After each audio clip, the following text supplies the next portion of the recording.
Valeurs agitées. Valeurs agitées. Valeurs agitées. Valeurs agitées. Valeurs agitées. Bonjour et bienvenue sur Valeurs agitées, votre premier podcast pratico-pratique pour mieux vivre au travail. Chaque semaine avec mes invités, nous croisons nos regards sur les valeurs de ce nouveau monde et partageons nos secrets pour gagner en efficacité et sérénité professionnelle. DG, DRH, manager, vous avez des enjeux de transformation ou tout simplement souhaitez être plus performant et plus épanoui dans votre vie professionnelle? Alors ce podcast est fait pour vous. Je suis Magali Auger, DRH et DG depuis 20 ans et coach professionnel certifié. Curieux d'en savoir plus? Demandez-moi en contact sur LinkedIn et rendez-vous sur vos plateformes préférées. Moi, je suis pas là pour aller au casse-pipe. Moi, si j'y vais, c'est pour réussir. Bonjour et bienvenue sur ce premier épisode de notre série avec Daniel Debu. Daniel Debu, il a été une grande partie de sa carrière DRH et depuis une dizaine d'années, il est DRH de transition. Il va nous expliquer au cours de ces 4 épisodes ce que veut dire DRH de transition et quelles sont les compétences et les qualités personnelles pour être un DRH de transition qui réussit ses missions. Je vous souhaite une très belle écoute de ce premier épisode. Bonjour Daniel, je suis ravie de t'accueillir aujourd'hui sur Valeurs agitées. Merci Magali.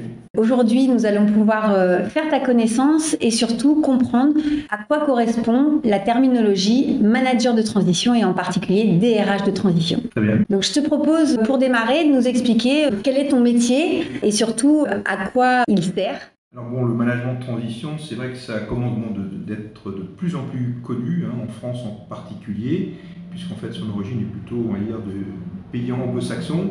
Donc d'ailleurs le terme management de transition, en anglais c'est interim management, donc ça veut dire effectivement que c'est une phase d'intérim, alors qui est plus ou moins longue, ça peut être de quelques semaines à quelques mois. Dans quel contexte les entreprises font appel à des DRH de transition ?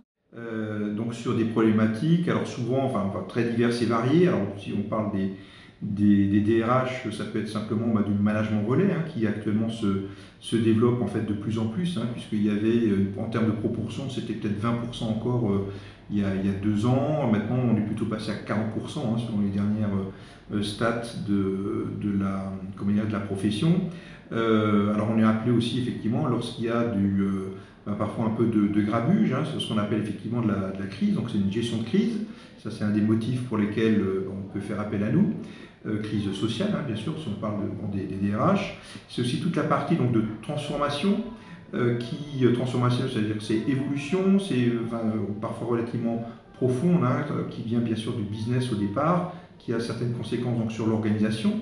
Donc il y a aussi, alors c'était là un des premiers, on va dire, volets qui était pour lequel on allait chercher un manager de transition ou un DRH de transition, c'était pour faire de la réorganisation, des PSE, plan de sauvegarde de l'emploi maintenant, ou autrement appelé plans sociaux, pour lequel il y avait aussi besoin d'une certaine technicité.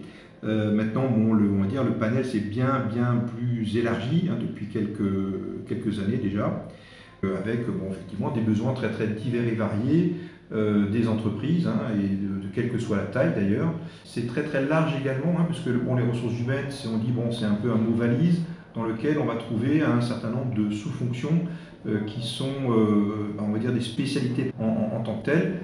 Bien sûr on pense toujours RH, c'est recrutement, c'est formation, alors bien sûr il y a ça. Et quelle est ta spécialité ? Moi je me suis plutôt spécialisé dans tout ce qui est on va dire dialogue social, relations sociales, avec son volet effectivement de transformation ou de réorganisation.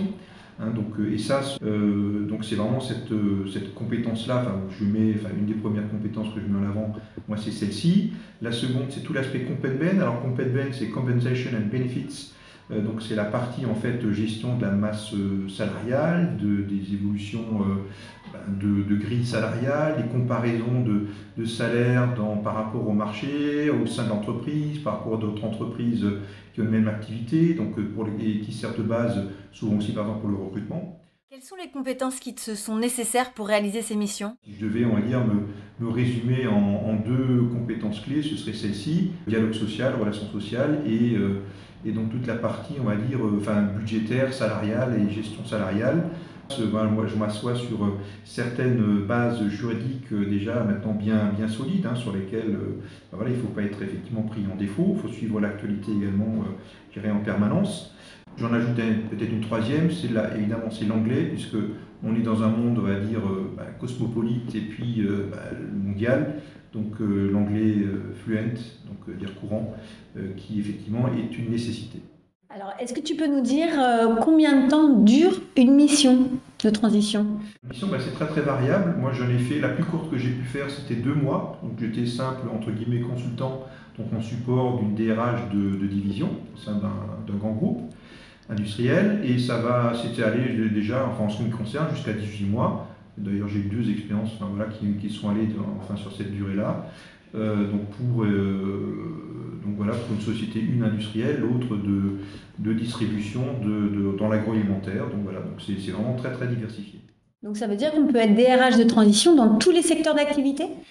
La fonction ressources humaines, c'est vraiment une fonction transversale. Donc qu'on soit effectivement, on va dire, dans les services, dans l'industrie, dans les activités on va dire, qui existent au sein du monde. En ressources humaines, effectivement, on fait appel généralement aux mêmes compétences. Alors c'est vrai que moi j'ai plutôt une expérience plutôt dans l'industrie, donc 20 ans, 10 ans maintenant aussi dans les services, d'ailleurs que j'ai fait plutôt au sein, on va dire, en tant que manager de transition.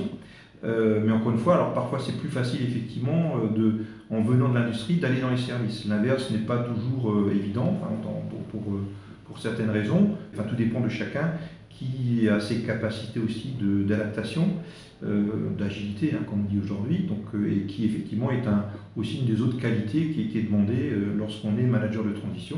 En combien de temps il faut être opérationnel pour réussir sur une mission de transition? Souvent, vous n'avez pas effectivement, on va dire 6 mois, 1 an pour vous installer dans un poste. Souvent, c'est plutôt quelques semaines ou quelques jours parfois pour effectivement entrer dans un poste et d'arriver à être immédiatement opérationnel. Alors bien sûr, il y a un petit temps de découverte quand même de l'entreprise et des hommes et femmes qui la composent, mais c'est vraiment quelque chose sur lequel il y a un besoin, une nécessité d'agilité qui est sans commune mesure par rapport, on va dire, à un poste peut-être plus classique, entre guillemets. Combien de temps dure ton intégration et selon quelle modalité? L'intégration, en fait, c'est à partir du moment où, moi je le vois, où je commence à avoir, on va dire, plusieurs dizaines d'emails par jour. Et l'autre partie, après, c'est les rencontres avec les différents managers, les salariés, leurs représentants.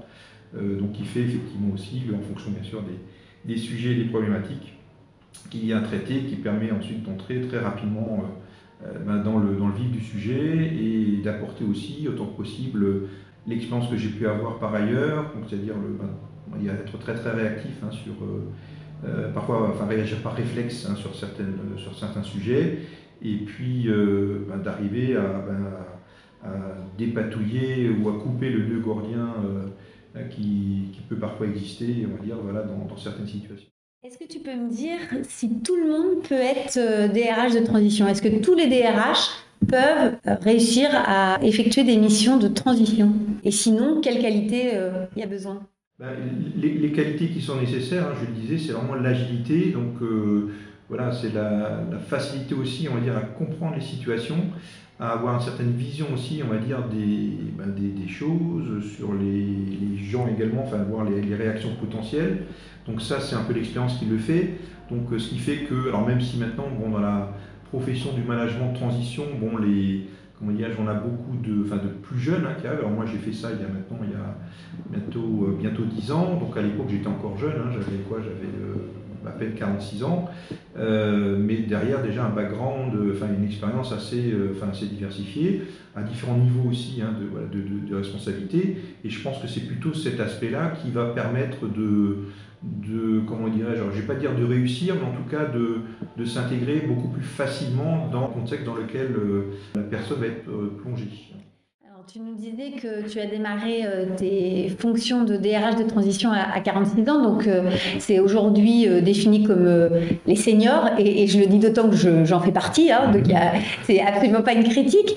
Mais est-ce que tu penses qu'on peut être DRH de transition débutant, junior, sorti d'école, 25, 30 ans? Alors moi je dirais pourquoi pas dans l'absolu. Maintenant c'est pas forcément quelque chose qui serait pour moi vraiment on va dire d'envisageable. Tu vois, tout est envisageable, mais en tout cas il vaut mieux avoir lorsque vous êtes manager de transition avoir déjà un peu bourlingué et d'avoir justement cette expérience derrière vous qui vous permet d'aborder donc tous les sujets on va dire très très rapidement. Hein, parce que quand vous êtes, si vous avez, on va dire, c'est plus jeune, vous êtes encore en phase en fait de progression et d'apprentissage, hein, parce que même moi aujourd'hui j'apprends hein, toujours, quelles que soient on va dire, les situations et les environnements. Mais bon, si vous n'avez pas ce degré, on va dire, d'expertise que vous allez acquérir avec le temps, bon, ça risque effectivement d'être plutôt difficile. Hein. Alors c'est vrai que maintenant il y a aussi beaucoup de cabinets par exemple de recrutement qui ont développé un département management de transition, puisque le monde évoluant, on est un peu de plus en plus dans le monde du zapping, donc c'est vrai qu'en termes de recrutement, il y a beaucoup d'entreprises qui veulent plus attendre un mois, 2 mois, 3 mois pour recruter quelqu'un. Comment les entreprises font pour faire appel à un manager de transition? Management de transition, faites appel, soit si vous en connaissez souvent ils sont présents sur LinkedIn, hein, comme moi d'ailleurs, parce que ça c'est un outil de travail.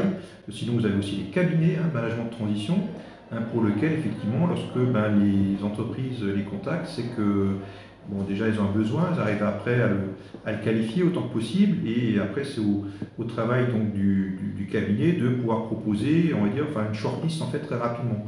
Et ça, généralement, entre guillemets, les meilleurs font ça dans les 24 heures parfois, ou dans les 48 heures. Donc, parce qu'effectivement, ils savent que telle personne sera en mesure de traiter correctement, plus que correctement, la problématique de l'entreprise. Voilà. Et en plus, elle sera disponible. Parce qu'après, le problème souvent, c'est la disponibilité. Parce que vous avez, on va dire, les bons profils, entre guillemets, qui, on va dire, tournent quand même pas mal parce qu'ils se sont fait reconnaître comme tels, donc là aussi c'est avec le temps. Hein. Donc moi en 10 ans, j'en suis déjà aujourd'hui en fait à ma 17e mission hein, de transition. Donc évidemment, ça fait partie aussi des avantages qu'on peut avoir lorsqu'on a, comme je le disais, bourlingué, et d'avoir pu donc, on va dire, découvrir et pratiquer, on va dire, ses capacités et compétences au sein d'environnements très très diversifiés. Et quels sont tes critères, Daniel, pour choisir une mission?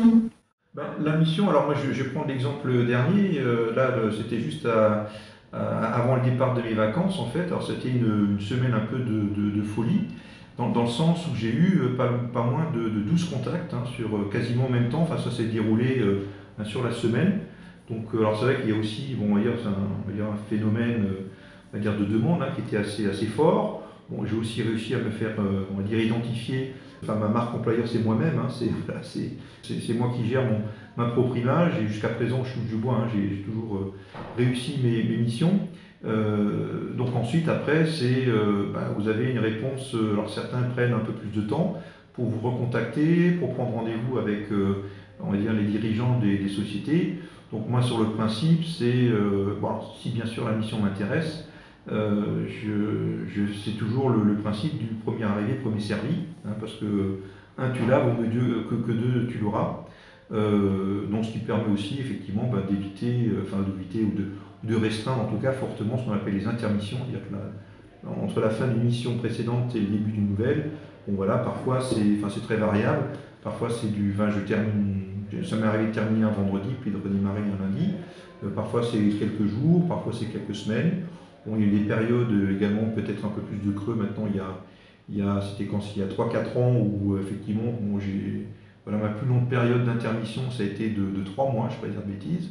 C'était une volonté de ta part de ne pas avoir de mission pendant 3 mois, ou c'est parce qu'il n'y a pas eu d'opportunités qui se sont présentées Alors, il y a eu un certain nombre d'opportunités qui se sont présentées aussi, mais on va dire que j'ai décliné, puisqu'après, il y a, comment dirais-je, en fait aussi les conditions de réussite, parce que si j'y vais, c'est pour réussir. Parce qu'encore une fois, ma marque employeur, c'est mon image, c'est moi. Donc si je vais dans les conditions où clairement c'est pas cadré pour gagner, comme je dis, vaut mieux ne pas y aller parce que sinon on va au casse-pipe. Donc moi je suis pas là encore une fois pour aller au casse-pipe, je suis là pour réussir la mission. Grâce à ce premier épisode avec Daniel Debu, nous savons enfin ce qu'est un DRH de transition. Nous avons compris que ces missions sont extrêmement diversifiées et que les compétences nécessaires doivent aussi s'associer à de très grandes qualités personnelles. Je vous dis à tout de suite pour le deuxième épisode. Nous allons voir quel est le professionnalisme et l'éthique nécessaires pour être un bon DRH de transition. Vous avez aimé cet épisode ? Donnez-lui 5 étoiles sur votre plateforme de podcast préférée.